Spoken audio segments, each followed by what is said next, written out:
여러분 안녕하셨습니까? 양영태 TV의 양영태입니다.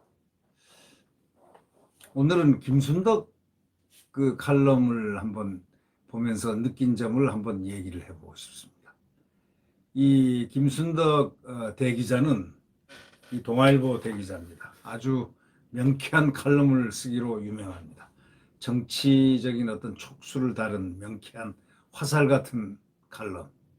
오늘 제목에는 정권 끝이 보인다, 이런 제하의 글이 실렸습니다. 정권의 끝, 문재인 정권의 끝이 보인다. 끝이 보입니까, 여러분? 끝이 보입니까? 그러니까 이렇죠.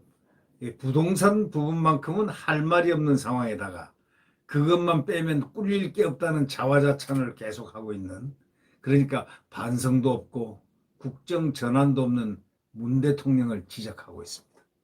덕분에 정권 교체는 한결 쉬워졌다고 합니다.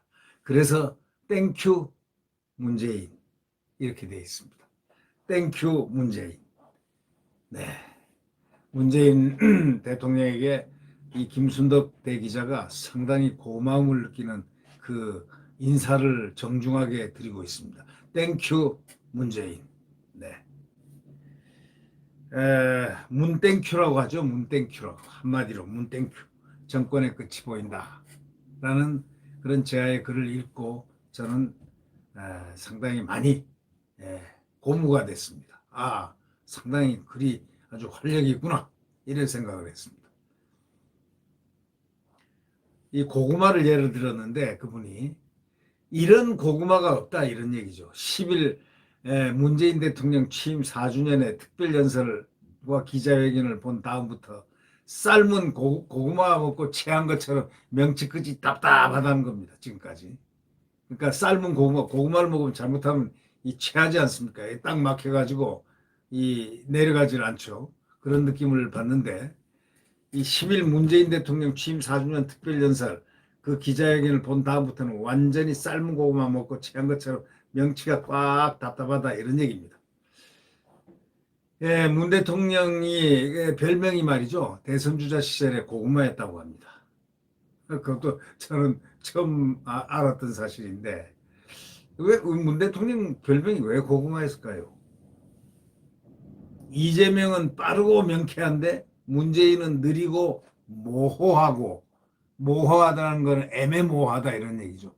모호하고 답답해서 고구마란다 라는 교통방송 김어준의 지적에 그는 고구마는 배가 든든하다,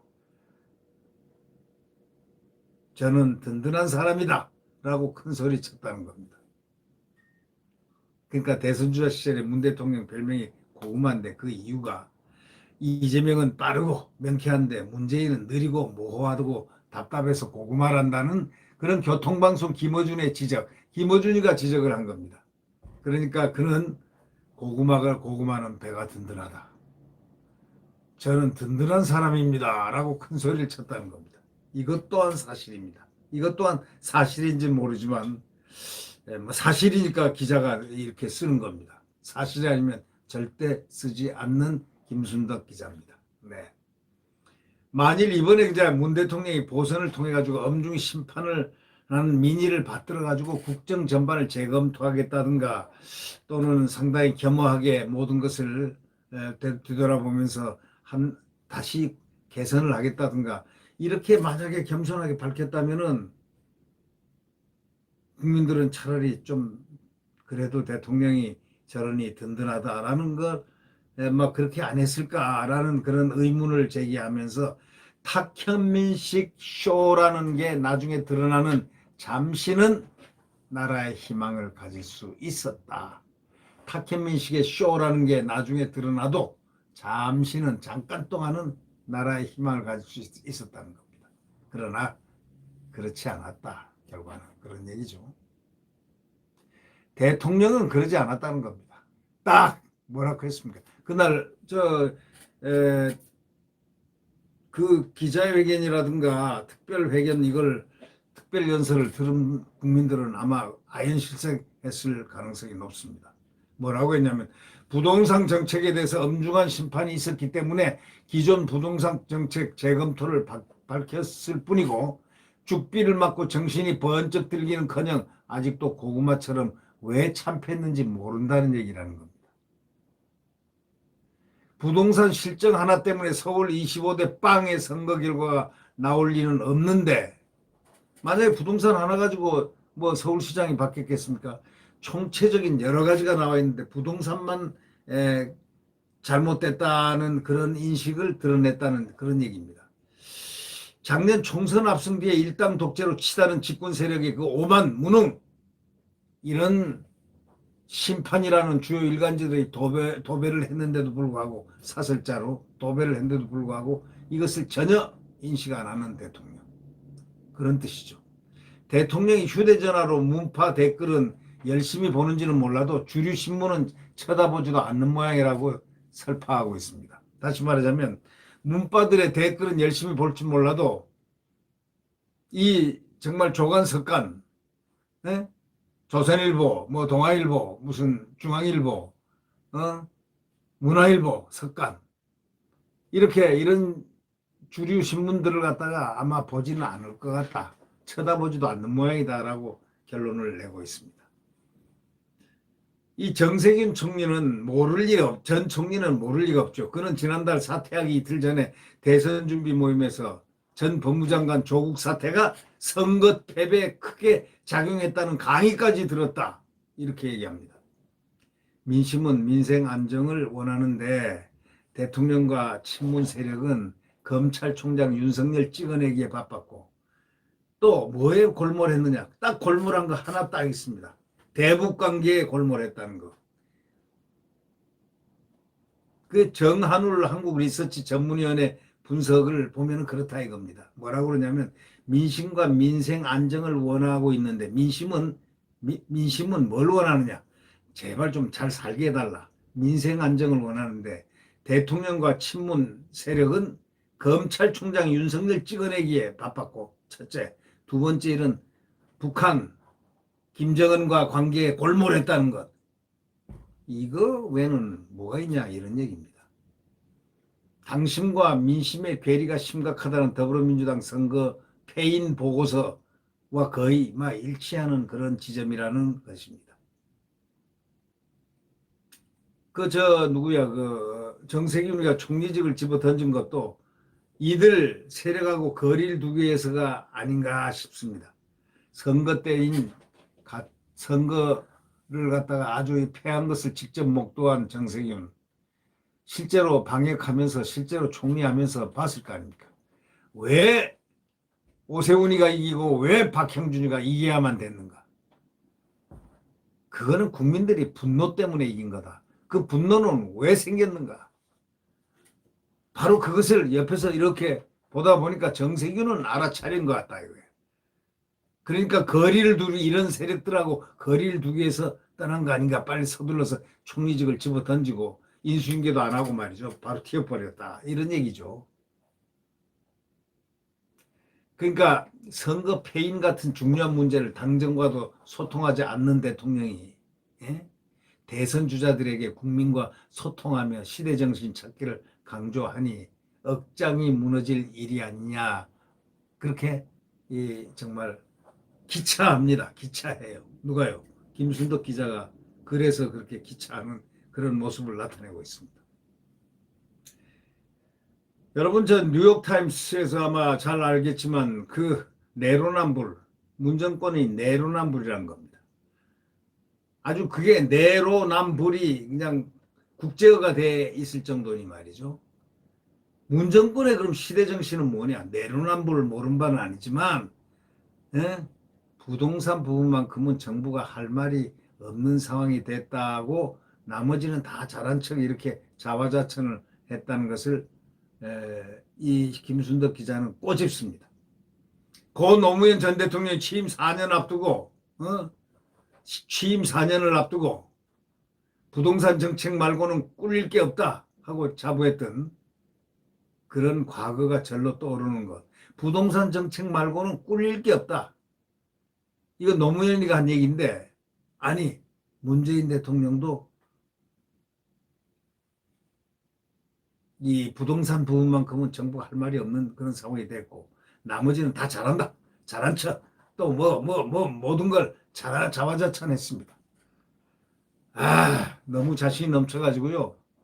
그냥 마치 집권 1년차 대통령이 집권 중반에, 집권 한 1년 정도 지나고 1년차에서 한 중간 정도에서나 할 수 있는 그런 모습으로 강하게 강변을 했습니다.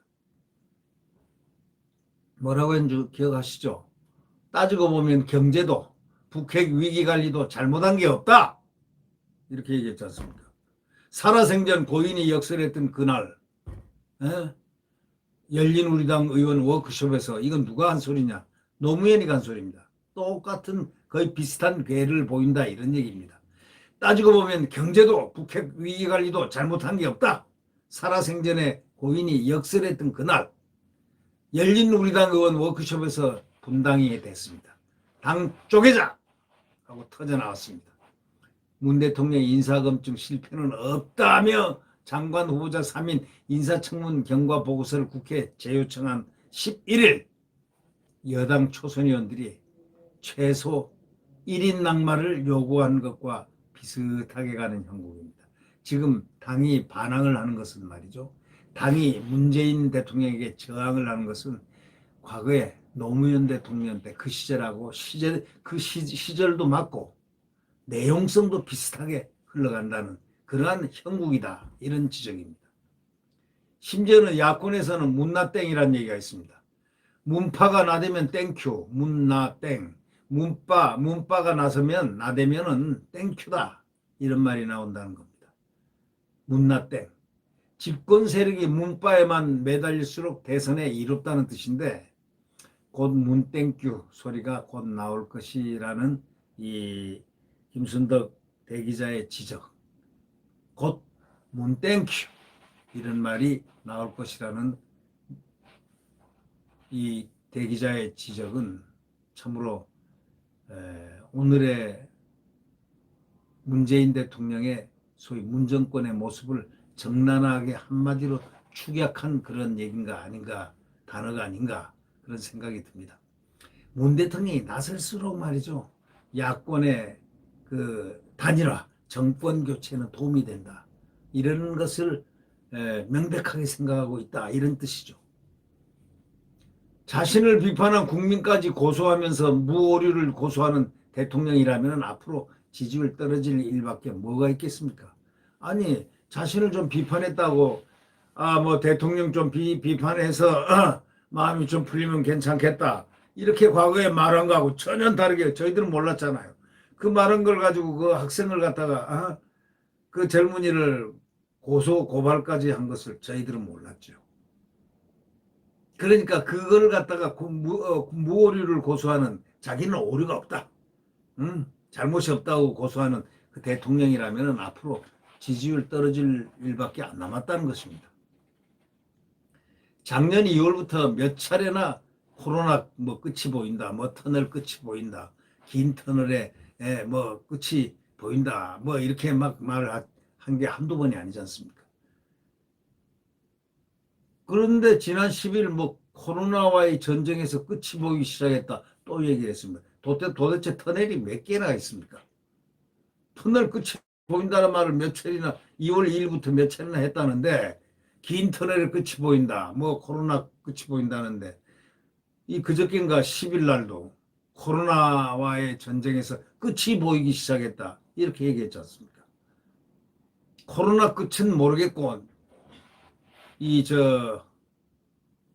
코로나 끝은 모르겠고요, 이 김순덕 대기자가 말할 그 핵심이 하나가 있습니다. 문 정권의 끝이 보이는 것은 확실한 것 같다는 겁니다. 코로나 끝은 잘 모르겠고 안 보이고, 내 눈에는 문 정권 끝이 보이는 것 같다, 이렇게 설파를 하고 뒤집고 있습니다. 다만 남한의 인구의 1년이 대한민국 운명을 좌우할 수 있다, 이렇게 말한 문 대통령이 강조했듯이 실제로 나라 근본이 달라질까 정말 걱정입니다. 나라 근본이 달라질까 걱정이다. 이게 상당히 중요한 문제죠. 문 대통령과 비교하면 새삼 노 전 대통령이 존경스럽지만 난제다. 어려운 형에다가 어려운 동생이다. 이런 얘기입니다. 난제다. 문재인과 이렇게 비교해 보면 새삼 노 전 대통령이 존경스럽기는 하지만 어차피 결과적으로 보면 난제 어려운 형에다 어려운 동생이다 하고 한마디로 이렇게 뒤집어 비꼬고 있습니다. 이거 비꼬는 말이지 이게 뭐 좋은 얘기겠습니까? 난제다. 어려울 난자에다가 형, 어려울 난자에다 그러니까 어려운 형의 어려운 동생이다. 곤란한 형의 곤란한 동생이다. 이런 뜻 아니겠습니까? 2007년 대선 전처럼 선관위의 선거 중립 의무 위반 결정하고 선거법 준수 요청은 개인 노무현의 정치적 표현의 자유를 침해한 것이라고 헌법 소원을 냈다가 기각당하는 일도 반복돼서는 안 될 것입니다. 라고 말합니다. 그래서 그때 헌법재판소와 선관위 등 헌법기구가 시퍼렇게 살아있었는데 문 대통령과 같은 성향으로 그득한 지금 가득 차 있지 않습니까? 선관위가 또 헌법기구가 다 지금 친문 그 뭐라 그럽니까? 코드로 다 이렇게 시퍼렇게 이제는 그렇게 바뀌었다 이거죠. 과거에는 아주 그냥 쌩쌩했는데 그래도 그나마 헌법소원 냈다 기각당하는 일도 반복을 돼서는 안 되겠지만은 그때는 그래도 기각까지 당했는데 노무현의 정치적 표현의 자유를 침해한 것이라고 헌법소원 냈다 기각당하는 일도 있었지 않습니까? 그걸 반복해서도 안 되겠지만 그래도 그때는 헌법재판소라든가 이 선관위가 공정했다 이런 얘기입니다. 시퍼렇게 살아있었다는 얘기는. 근데 문 대통령과 이제는 같은 성향으로 가득 다 채워졌다는 겁니다. 선관위가 그렇게 채워지고 그리고 헌법재판소가 그렇게 채워지고 했다는 그런 뜻 아니겠습니까? 그래서 그를 보면은 지금 과연 우리가 살아있는지 좀 불안하다 이런 얘기입니다. 문 대통령과 같은 성향으로 그득한 지금은 과연 살아있는지 불안하다 이런 뜻입니다. 그럼에도 4년 전에 트럼프 시대 미국에서 살아남는 법을 쓴 예일대 티머시 스나이더 교수의 행동 강령 중에 딱 세 개만 공직자들에게 알려주고 싶다고 하면서 이 김순덕 대기자는 세 가지를 딱 제시를 합니다. 첫째, 미리 알아서 복종하지 말 것. 공무원들에게 얘기하는 겁니다. 정권의 끝이 보이고 있으니까 미리 알아서 복종하지 말 것. 첫째. 둘째, 법원, 언론, 의회 같은 제도를 보호할 것. 인사청문회는 상권 분립에 따라 대통령의 인사권을 의회가 견제하는 제도니까 그걸 철저하게 견제할 것. 셋째, 애국자가 될 것. 김순덕 기자가 참 오랜만에 쓴 말입니다. 애국자가 될 것. 이 나라는 우리 아이들이 살아나갈 대한민국이기 때문에 정말 나라를 아끼고 사랑해서 그렇다면 나라를 좀먹고 나라를 부패하고 나라를 고통스럽게 만들고 나라를 이상하게 가는 이러한 모습들을 우리는 눈을 바로 똑바로 뜨고 그것을 그러지 못하도록 강한 견제력과 강한 추동력을 발휘해서 그들을 제압을 하는 그런 길을 발해야 된다. 이런 뜻 아니겠습니까? 네. 네. 구독 버튼과 엄지를 눌러주시면 고맙겠습니다. 대한민국 반드시 헌법이 살아있는 자유민주주의와 시장경제가 펄펄 숨쉬고 그리고 성장 대한민국 한미동맹이 굳건한 안보의 틀 위에서 강한 대한민국이 되는 안보적으로 강한 대한민국이 되는 그러한 날이 10개월이 남았습니다. 그러기 위해서 야권 단일화를 해치는 자는 어떤 자라도 역적으로 내몰아야 됩니다. 야권을 단일화시켜서 대선 주자를 많이 내서 많이 경쟁해서 국민들의 환호 속에서 흥행이 잘 돼서 국민들이 전부 다 표를 갖다 완전하게 99.9%를 국민들에게 표를 받을 수 있도록 해야 됩니다. 네. 내일 태양은 다시 떠오릅니다. 안녕히 계십시오.